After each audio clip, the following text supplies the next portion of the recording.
এই রমাদান হচ্ছে month of warning, একটা ওয়ার্নিং এর মাস। নবী যেমনি আশা জাগাইছে, আবার ওয়ার্নিং দিয়েও গেছে, খবরদার। আল্লাহর হাবিব সাল্লাল্লাহু আলাইহি ওয়াসাল্লাম হঠাৎ তিনি মসজিদে নববীর মিম্বারে পা রেখে বললেন আমিন।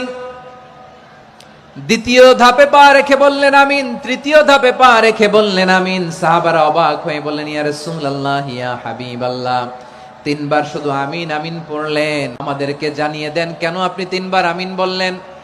রাহমাতাল লিল আলামিন আল্লাহর হাবিব বললেন, ও আমার প্রাণের সাহাবীরা, আমি যখন মসজিদে নববীর মিম্বারের প্রথম ধাপে পা রেখেছি, সাইয়েদনা জিবরিল এসে আমাকে বলেছে, ও নবী, আপনার নাম শুনে যে ব্যক্তি আপনার উপর দুরূদ পড়ে না তার ধ্বংস। আপনি বলেন আমি বলেছি আমিন।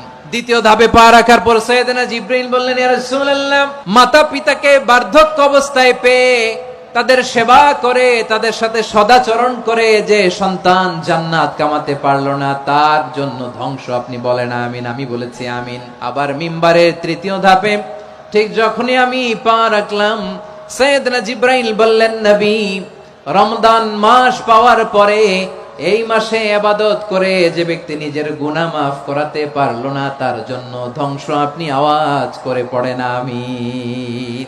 যে রমাদান পেয়েছে কিন্তু রমাদানের ইবাদত করার মধ্য দিয়ে সে নিজেকে জাহান্নাম থেকে মুক্ত বানাতে পারলো না, তার উপর আল্লাহ লানত, তার জন্য ধ্বংস। সাইয়েদনা জিবরাইল বলেছেন আমিন, স্বয়ং বিশ্বনবীও বলেছেন আমিন। আওয়াজ করে পড়েন নাউযুবিল্লাহ।